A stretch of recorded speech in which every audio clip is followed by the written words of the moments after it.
Payag ka ba, Mon? May ipapakilala ko sa'yo. Ayoko nga. Bakit? I'm trying to put an effort sa love life mo, tapos ayaw mo na agad. Friend to ng friend kong taga-ibang block, magkakasundo kayo nito. May girlfriend na ako. We? Bakit hindi ko alam yan? O baka nagtanong ka ba? Baka naman eme-eme mo lang yan, hindi ko siya nakikita eh. Hindi lang nagtutugma yung scan namin ng first time, kaya kapag nakikita kami, tuwing uwian lang. Grabe ka nga, ako pa talaga hindi naniwala, nakaka-offend ka ah. Eh mali ko ba sa sobrang tagal mo single, eh delusional ka na. Pasko sa'yo tong bag ko eh. Mon, Serene, tapos na yung class ko. Matagal ka ba naghintay?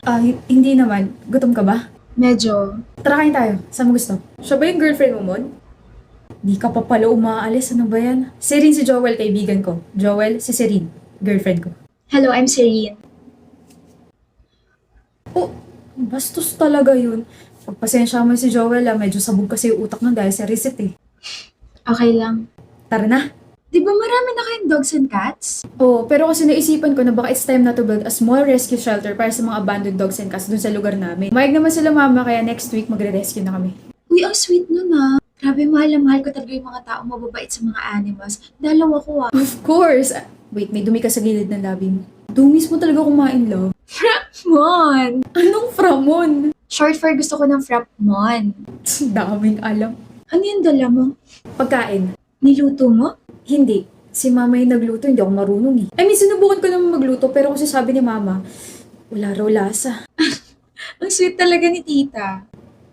Love, road trip tayo.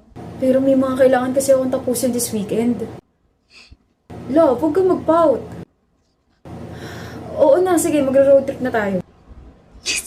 Problema mo? Iniisip ko lang yung girlfriend mo. Ano? Hindi! Hindi yun yung ibig ko sabihin.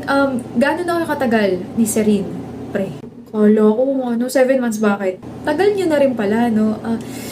Saan kayo nagkakalala? Saan kami nagkakalala? We met this year no summer sa Boracay. Tapos ayun, nalaman ko na dito siya nag-aaral. Tapos sabi niya, baka nakatadhana kami para sa isa't isa kasi nalaman niya na dito ako nag-enroll. Tapos December na ngayon. Ay, I can't wait to spend my first Christmas with her. Mahal mo? Oo naman. Agad? Anong agad? Tunog si Raulo ka sa tanong na yan. Ayaw mo bang pag-isipan muna kung mahal mo ba talaga si Serene, pre? What the heck is your problem, Joel? Ito na lang. Nagtatanungan ba kayo ng past ng girlfriend mo? No. I mean, I tried naman pero kasi sabi niya, mas importante yung present tsaka future. Patay tayo dyan. Tanungin mo ulit. What? Bagong salpa ka nga lang pala rin sa university, no? Kasi I'm just worried, bro. Kilala kasi si Serene na baliw sa ex niya.